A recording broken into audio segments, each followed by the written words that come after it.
folks maybe take our seats, please?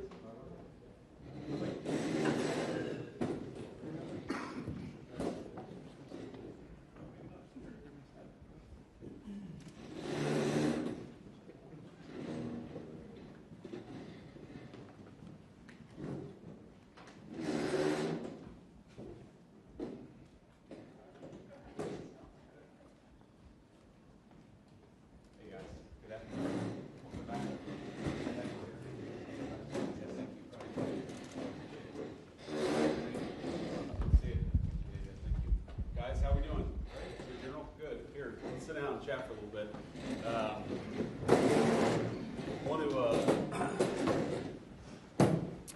Want to thank you all for being here. I know Governor Abbott's going to kick us off here, but before we send the press out and have a more private conversation, I just want to say, one, it's great to be here with the governor. We took the helicopter ride over here, and we saw a big chunk of border wall. And I said, is that the federal government's border wall? And they said, well, it was ordered during the first Trump administration, but Joe Biden wouldn't let us actually build it. Governor Abbott, of course, was the one who actually helped us put a lot of that stuff up. And, of course, that stopped the flow in a pretty profound way. We'll talk a little bit more at the press conference, but as you saw, the president said yesterday, I think it's maybe the most important part of his speech, is that we didn't need new laws to secure the border. We needed a new president, and thank God we have that. I've heard already from a number of the folks that I've talked to in Border Patrol that all we needed to do was empower these guys to do their job. Thank God they have done their job. We're thrilled that they've done it, and now we've seen, I think just in this area, border crossings go from about 1,500 a day to 30 a day. That's simply the President of the United States empowering these professionals to do what they do so well. So thanks to all of you for being here. I want to give a few shout outs here because I know we've got our great Attorney General in the state of Texas here. Ken, good to see you. We've got, of course, Governor Abbott here. We've got, I'm proud to be joined by Representative Tony Gonzalez, who represents this area, and then our Secretary of State, Pete Hegseth, DNI Tulsi Gabbard, and I know we've got some votes in the Senate, but as I understand it, Senators Cruz and Cornyn have sent representatives here too. So we're grateful to all of our great public leadership in Texas. It's an important part of getting control of our border, and appreciate the press, but we're gonna have a private conversation, so you guys get the hell out of here. See y'all.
Just one channel.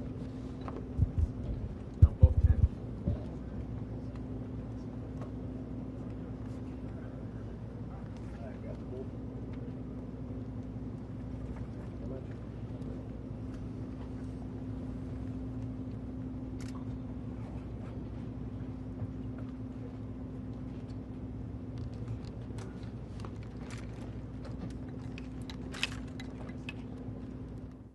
All right. Well, good afternoon, everybody, and I appreciate you being here. It's great to be here. It's great to talk to some of the incredible people that we have, both at the local level, the Texas state level, and also, of course, our federal border patrol, who are doing so many good things to keep us safe. And I have some bad news and some good news. And the bad news is that because of what Joe Biden did at the southern border for 4 years, we had record increases in migrant crime, in fentanyl deaths, and in just floods and floods of people who shouldn't be in our country who came into the United States of America. We also have a number of ways in which the cartels became more advanced, better warfighters, because Joe Biden opened up the American southern border and allowed the cartels to turn it into their playground. Now, that's the bad news. The good news is, as President Trump said last night at the State of the Union, it turns out we didn't need new laws. We didn't need fancy legislation. We just needed a new president of the United States, and thank God that's exactly what we have. And I will say that the most heartening message that I take away from my visit here at the Texas border is the number of Border Patrol agents who have come up to me and said thank you, or said because of this, we've cut the number of border crossings from 1,500 a day to 30 a day.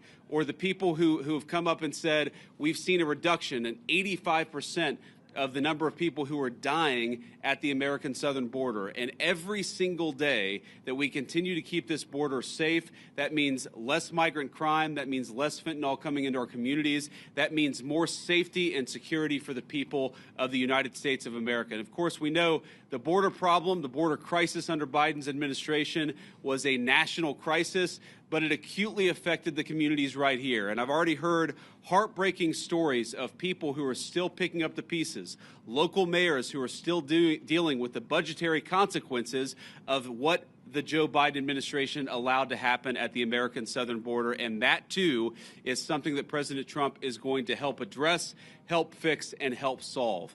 Now, I wanted to bring Secretary Hegseth and Director Gabbard at DNI down here because, one, I obviously enjoy their company, and it's good to have them down here with me looking around today. But unfortunately, we know that because of what's happened, the border crisis has become a matter of national intelligence, and it's also become something that requires the Department of Defense to engage with. I was talking with Paul Perez earlier.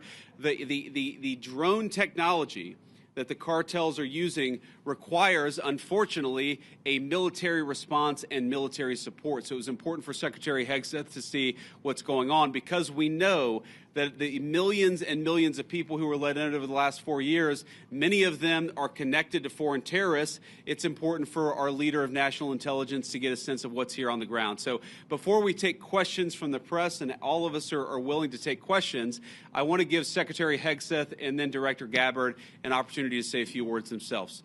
Mr. Secretary. Well, Mr. Vice President, thank you very much for inviting us.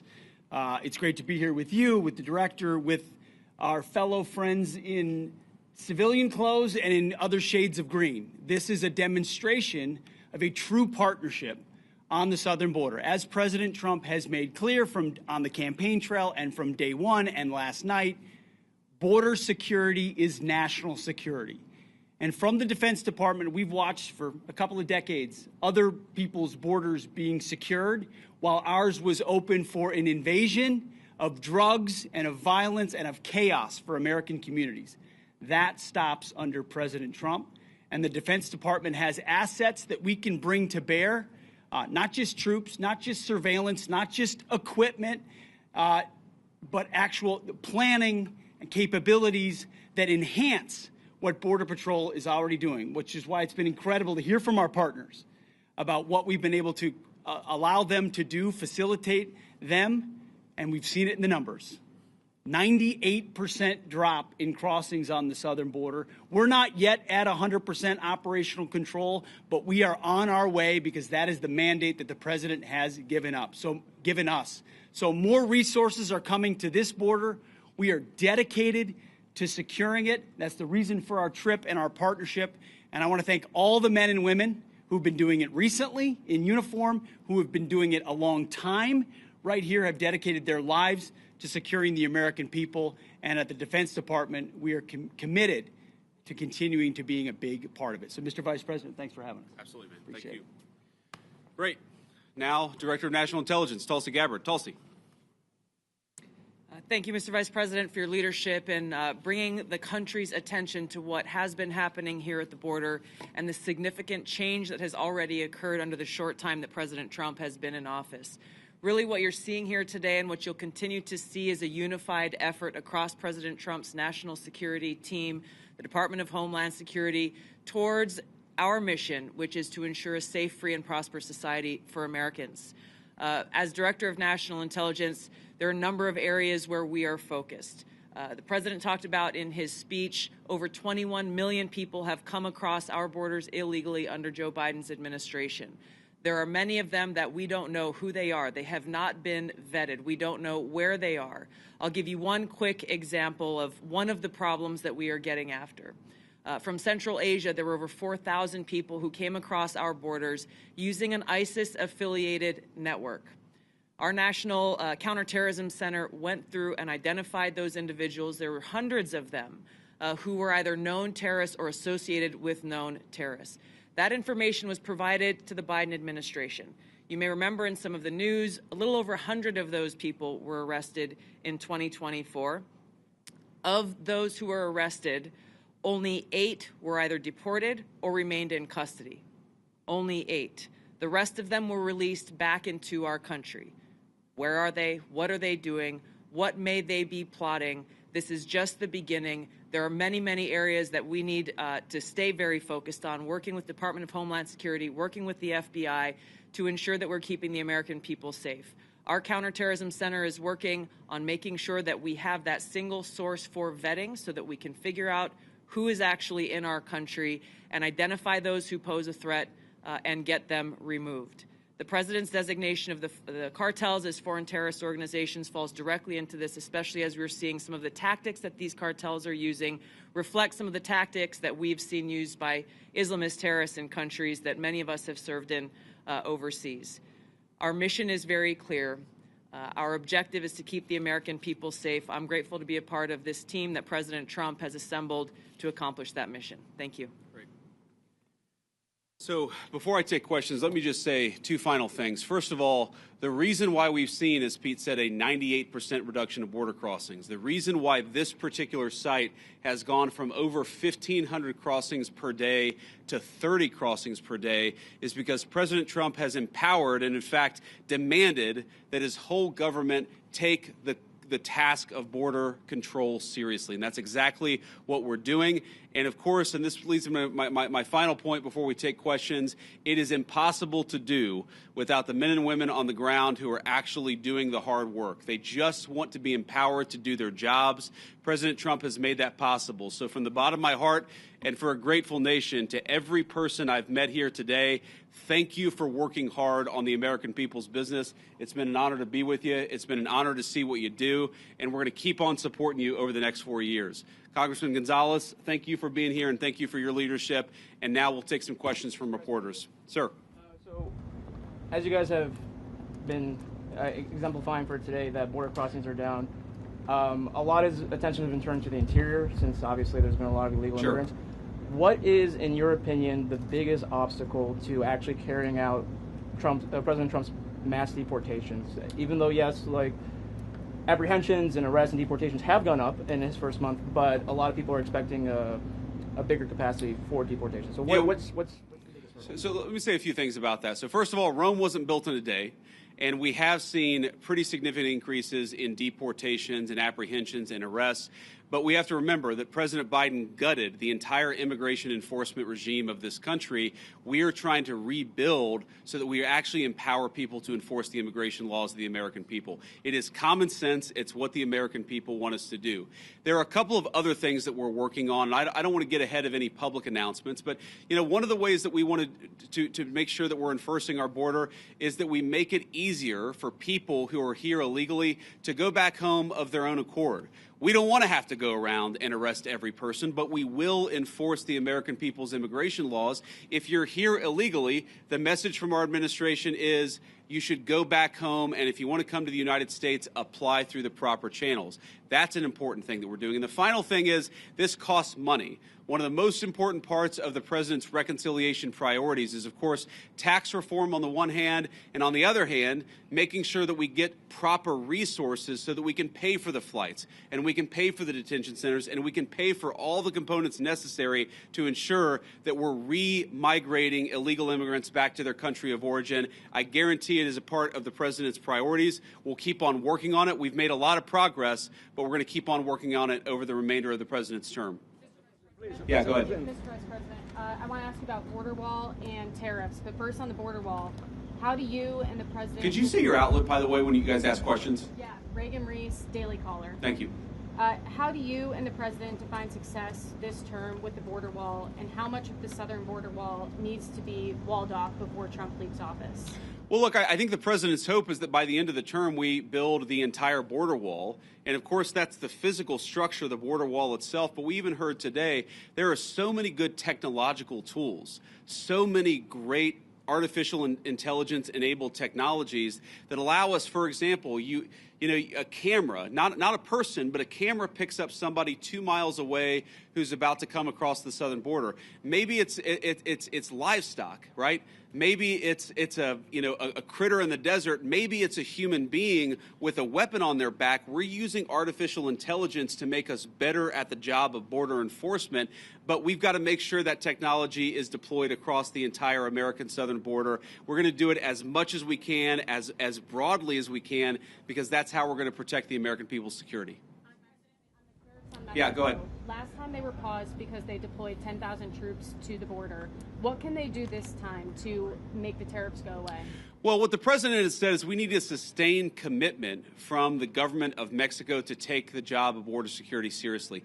Fentanyl is the single largest cause of death among young Americans, and we know that a substantial portion of it is, the precursors are made in China. They come to Mexico, they're manufactured in Mexico and brought across the border by the Mexican drug cartels.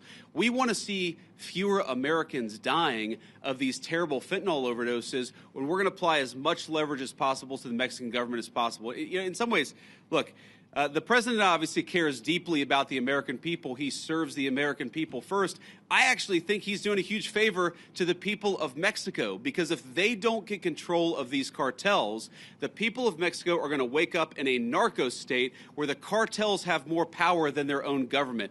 President Trump is trying to help. The Mexican government needs to take this issue of immigration enforcement seriously. In the back, yeah. Mr. Vice President, Ali Bradley, News Nation. So since the designation of the cartels as terrorists, does that give the United States the green light to go into Mexico and to strike them there? I mean, right now, obviously, they've struck in the Houthis in Yemen. So why not, when we've seen cross-border violence, go after them in Mexico? And then my second question is about a designation I'll follow up on, please. Go ahead and ask the second question. Why isn't the Juarez/La Línea cartel designated when it's in one of the most deadliest places on the planet? Juarez has been designated as one of the deadliest cities. It's right across from El Paso. We've talked to community leaders. They say, we know Juarez cartel's operating in the U.S., and so are their affiliates. We don't even want to talk about it out loud, though, because then we'll put a target on our back. They're scared. Border Patrol even thought they were designated, but they're not. The State Department didn't tell me why. So on that, we're looking at additional organizations. Obviously, this is the determination of whether to determine a particular organization, a terrorist organization, is something that we consult with our leaders of the Department of Defense. We also consult with our friends in other governments.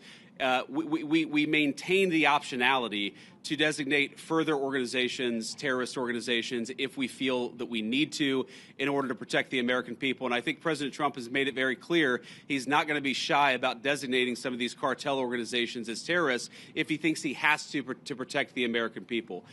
Your first question was about American forces to strike. Oh, sorry, yeah. So look, I'm not going to make any announcements about any invasions of Mexico here today.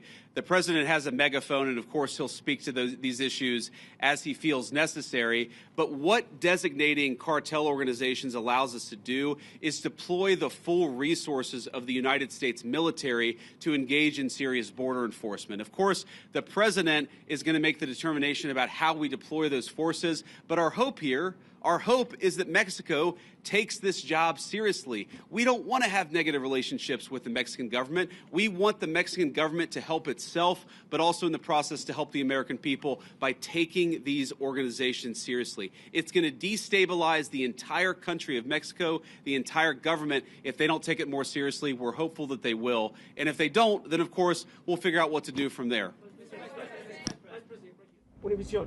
So, you just mentioned something about invasion of Mexico. Is there any talk or any thoughts about actually U.S. military forces going into Mexico? No. Next question. On tariffs, are any other industries other than automotive reaching out to you guys to carve out special deals? And did the automotive industry know this was coming before today?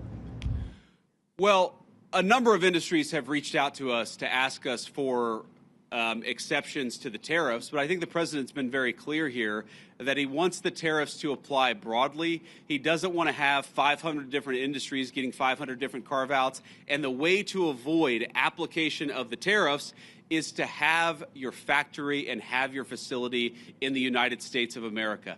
That is the way. Invest in America. That is how you will avoid being penalized by these tariffs. Vice President, KSAT 12, John Paul Barajas. You've been talking about the improvements that your administration has done here with the crossings. Can you talk about the decline prior to President Trump taking office under the Biden administration? Well, I think like so many Americans, apparently members of the Mexican drug cartel figured out in November and December after the election that Joe Biden was asleep at the wheel and they had to be dealing with the then president-elect and now president. If you look at what drove the declines before the inauguration, people will tell you they knew that Donald Trump was coming back into office. They knew he was going to take border enforcement seriously. And so they were already getting ahead of actually cutting down those illegal crossing numbers. We saw that from the Mexican government, of course, because we were threatening some economic sanctions against them. But we also saw it from the cartels themselves. And even today, because, of course, it doesn't, it takes a little time to get from the deepest parts of Central America to the American southern border. What we often find is that there are massive numbers of illegal immigrants who have already started to make the trek and have decided, you know what, because Donald Trump's president, we're going to go back home. We heard today about a Honduran group of migrants who decided they're just going to go back home because they recognize that under Donald Trump's leadership, we take border enforcement seriously. Thank you all. Take care.